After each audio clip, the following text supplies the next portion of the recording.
जय श्री राम दोस्तों। आज जो मैं कहानी आपको सुनाने जा रहा हूँ वो आपका दिल दहलाने के लिए काफी है। जरा सोच के देखिए, एक रात आप अपने घर में आराम से सोते हैं, लेकिन जब आपकी आंख खुलती है तो आप अपने घर में नहीं, किसी और शहर, किसी और ही जगह मौजूद हैं। जी हाँ, ऐसा ही कुछ हुआ है हमारी इस कहानी में। ये कहानी हमें नवीन के द्वारा पता चली है। वह आदमी अमेरिका में घूमने के लिए गया हुआ था। वह अमेरिका में किसी रेस्टोरेंट में लंच करने के लिए जाता है।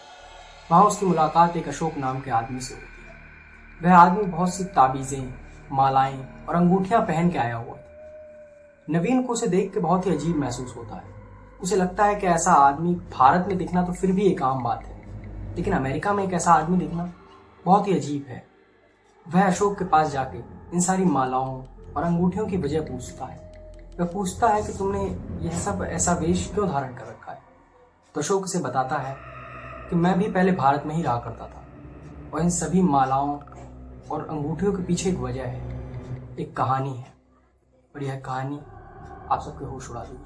अशोक उसे बताता है कि मैं आगरा अपने परिवार के साथ रहता था और मैं मुंबई अपनी स्टडीज कंप्लीट करने के लिए गया हुआ था। जब मैं मुंबई से आगरा वापस लौटा तब तक मुझे स्मोकिंग की लत लग चुकी थी। मैं लगभग हर रात छत पे स्मोक करने के लिए जाया करता था। वहां मैंने नोटिस किया कि मेरे पड़ोस के घर पे एक लड़की आई हुई है। वह बहुत ही खूबसूरत है। वो भी लगभग उसी समय छत पर आया करती थी जिस समय मैं स्मोक करने जाता था। धीरे धीरे करके हमें बातचीत चालू हो गई। वो बातचीत दोस्ती में तब्दील हुई और धीरे धीरे करके हम एक दूसरे के काफी क्लोज आ गए थे। फिर एक समय ऐसा आया जब मुझे मुंबई जाना था अपनी नौकरी करने के लिए। मैंने अपने सभी परिवार वालों से विदा ली और उस लड़की को भी अलविदा कहकर मैं मुंबई लौट गया। मुंबई में मेरी जॉब का इंटरव्यू हुआ और उसमें मेरी सिलेक्शन भी हो गई। जहाँ मेरी जॉब थी उनकी तरफ से ही मुझे एक अपार्टमेंट भी अलॉट हुआ था। मैं उस अपार्टमेंट में गया, सब कुछ बहुत अच्छा चल रहा था। मैं वहाँ पे अपना सारा काम कंप्लीट करके सो गया, लेकिन जब मेरी आंख खुली थी तो मैं मुंबई में नहीं थी। मैं था आगरा अपने घर पे। लेकिन ये सब कुछ देख के मैं बहुत ज़्यादा हैरान हो गया था। मैं बहुत बौखला गया कि ये मेरे साथ क्या हुआ।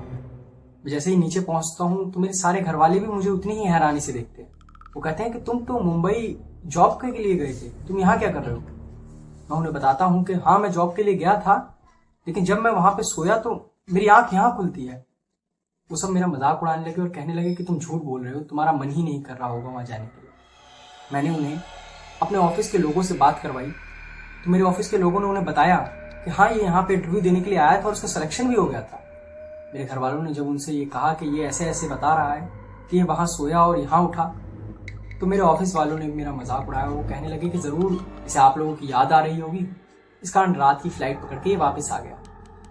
मेरे घर वालों ने भी इसे कुछ ज्यादा सीरियसली नहीं लिया और मुझे भी लगा कि शायद ये कोई बुरा सपना है। मैं इसे भूलकर वापस जॉब करने के लिए मुंबई चला गया। लेकिन सबसे परेशानी की बात तो तब थी जब यही चीज अगली रात दोबारा मेरे साथ। मैं दोबारा से मुंबई में अपने अपार्टमेंट में सोता हूँ और मेरी आंख खुलती है आगरा अपने घर। इस बार मैं पक्का श्योर था कुछ तो गलत चल रहा है। मैं वापस नीचे अपने परिवार के पास जाता हूँ और इस बार वो सच में हैरान भी थे और गुस्सा भी। वो कह रहे थे अगर तुम जॉब नहीं करना चाहते हो तो तुम हमें बता दो, हम कौन सा तुम्हें फोर्स कर रहे हैं। बट मैं उन्हें कैसे समझाता कि जिस सिचुएशन से मैं गुजर रहा था उसमें तो मैं भी कुछ नहीं कर सकता था। मैं उन्हें समझाने की पूरी कोशिश कर रहा था पर वो मेरी बात मानने को तैयार ही नहीं थे। मैं उन्हें बताता हूँ कि मैं मुंबई में अपने अपार्टमेंट में सोता हूँ और मेरी आंख यहाँ खुलती है। इसके बाद उनको शायद मेरी बातों पर थोड़ा यकीन हुआ। इसके बाद उन्होंने मुझे कई पंडितों से मिलवाया, लेकिन कोई असर नहीं।